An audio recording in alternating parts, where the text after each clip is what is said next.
Picture a 17-year-old, not a prodigy being carefully managed, not a talent being eased in gently, a kid from one of the most dangerous streets in Belfast, standing in the tunnel of a World Cup stadium, about to break a record held by Pelé. That image alone should stop you cold. But here's the thing that makes it even more extraordinary. He wasn't nervous, not even slightly. Norman Whiteside grew up on the Shankill Road in Belfast during the height of the Troubles. This wasn't a comfortable suburb with a nice pitch and a supportive coach. This was a neighbourhood where gunshots and bomb blasts were the soundtrack to childhood. His family was so poor that he shared a bed with his two brothers. Street football was how he survived mentally. But even that was dangerous. His mother would call him in the moment she heard trouble outside. He played anyway. That tells you everything about who Norman Whiteside was before he ever kicked a ball professionally. By the age of 7, he was already scoring 10 goals in a single Boys Brigade match against boys almost twice his age. By 11, he was a local legend on the Shankill. By 14, he was flying to Manchester every weekend to train with one of the biggest clubs in the world. The same scout who had discovered George Best, the legendary Bob Bishop, had spotted Whiteside and immediately told Manchester United they needed to move fast. Liverpool came calling days before he was old enough to sign schoolboy forms. United flew their chief scout to Belfast overnight to get the deal done. That's how good this kid was, and that's how badly the football world wanted him. Here's where the story gets complicated, though, because Whiteside's body was already paying a price. At 15, a botched treatment for a groin strain reportedly damaged his pelvis and robbed him of his natural pace. At 16, a knee operation kept him out for 7 months. He had to completely rebuild his game around what he'd lost, learning to compensate with intelligence, positioning, and sheer physical presence. Most teenagers would have crumbled. Whiteside adapted. He came back harder, and crucially, he came back different. A player who had learned to use his brain where others relied on their legs. That adaptation, born out of injury and necessity, would define his entire career. It also meant that by the time he reached the World Cup, he was already a more complete footballer than his age suggested. He made his Manchester United debut in April 1982, 2 weeks before his 17th birthday, as a substitute against Brighton. He played one more game that season, scoring against Stoke City. That was it. 2 competitive appearances at club level. Then Billy Bingham called him up for the World Cup. Let that sink in. 2 games, 17 years old, World Cup squad. Bingham had originally planned to bring Whiteside to Spain just to observe, to let him absorb the environment and learn from the experience, without the weight of expectation. But during the pre-tournament training camp in Brighton, Whiteside did something that changed everything. In a practice session, he curled a shot past Pat Jennings, one of the greatest goalkeepers in the world, and Jennings turned to Bingham in genuine shock. Bingham had seen enough. Before the squad even left England, he had decided Whiteside was starting, not watching. Starting. On the 17th of June 1982, at the Romareda Stadium in Zaragoza, Norman Whiteside walked out for Northern Ireland's opening group game against Yugoslavia. He was 17 years and 41 days old. In doing so, he broke a record that had stood for 24 years. The record set by Pelé at the 1958 World Cup in Sweden, the youngest player in World Cup history. And he didn't just appear as a substitute. He started. He played the full 90 minutes. He even picked up a yellow card, making him the youngest player ever booked at a World Cup. That detail matters. It tells you he wasn't there to hide. He was competing physically, aggressively, on the biggest stage in football. Northern Ireland drew that game 0-0. They drew 1-1 with Honduras. Then came the moment that defined their entire tournament. Facing hosts Spain in Valencia, with most of the world expecting a comfortable Spanish victory, Gerry Armstrong scored just after half-time. Defender Mal Donaghy was sent off with 30 minutes left. 10 men in the heat of a Spanish summer against the host nation. Northern Ireland held on. They won 1-0. Armstrong later recalled that the stadium fell completely silent after the goal, and the first thing he saw was Whiteside's arms raised in celebration.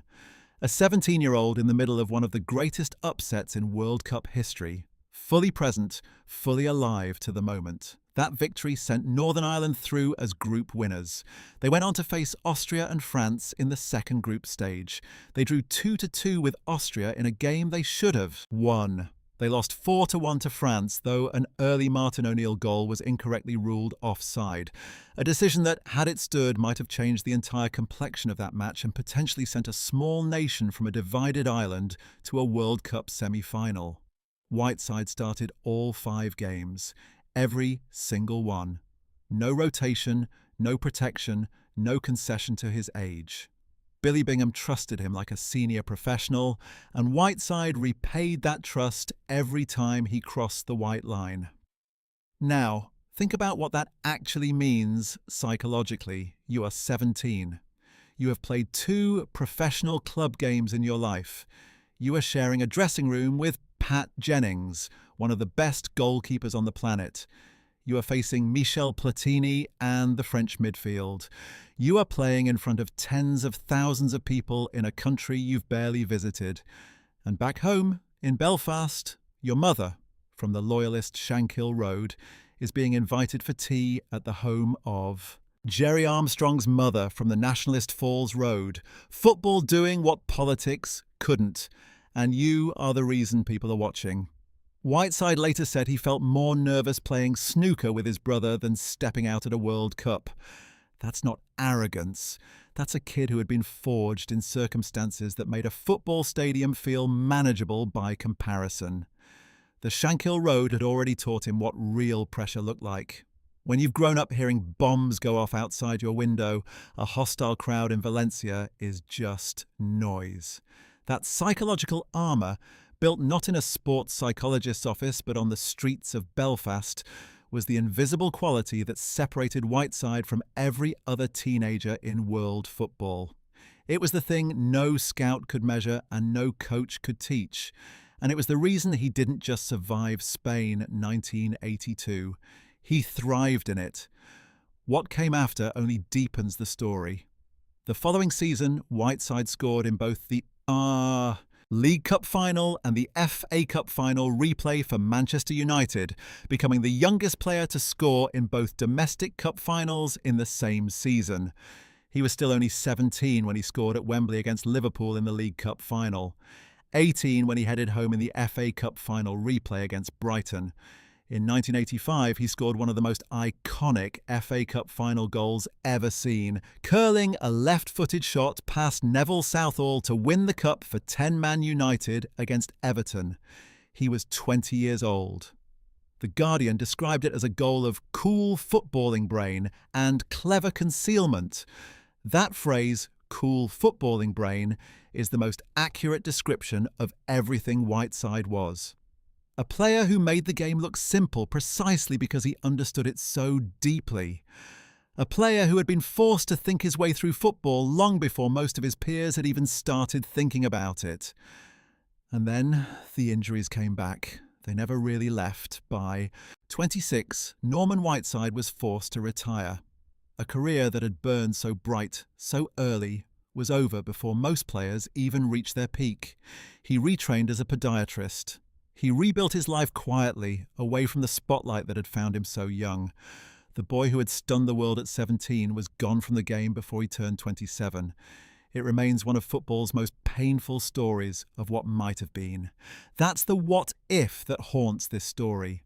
Not just what Whiteside might have achieved with a healthy body, but what Northern Ireland might have done at that 1982 World Cup with a fully developed version of him. They came within one goal, one wrongly disallowed goal against France, of a World Cup semi-final. With a 22-year-old Whiteside instead of a 17-year-old one, with 4 more years of experience and physical development, who knows how far that team goes? Who knows how many more records get broken? The French side they faced went on to reach the semi-finals, where they lost to West Germany in one of the most dramatic penalty shootouts in history. Northern Ireland were one decision away from being in that conversation. One linesman's flag away from footballing immortality. But maybe that's the wrong way to look at it. Because the version of Norman Whiteside who walked out in Zaragoza on that June afternoon in 1982, raw, fearless, unbroken, was already something the game had never seen before and hasn't seen since. He didn't need to be older. He didn't need more experience. He needed exactly what he had, a childhood that taught him nothing was too big, and a talent that proved it every single time he stepped onto a pitch. The record still stands. Over 40 years later, no one has been younger at a World Cup. Not Eto'o, not Moukoko, not anyone. That's not a footnote. That's a legacy. And it belongs to a kid from the Shankill Road who shared a bed with his brothers, played football through a war, and walked into a world end. Cup at 17, like he owned the place. If this story hit differently than you expected, subscribe and leave a comment below. What do you think Whiteside could have achieved with a full career?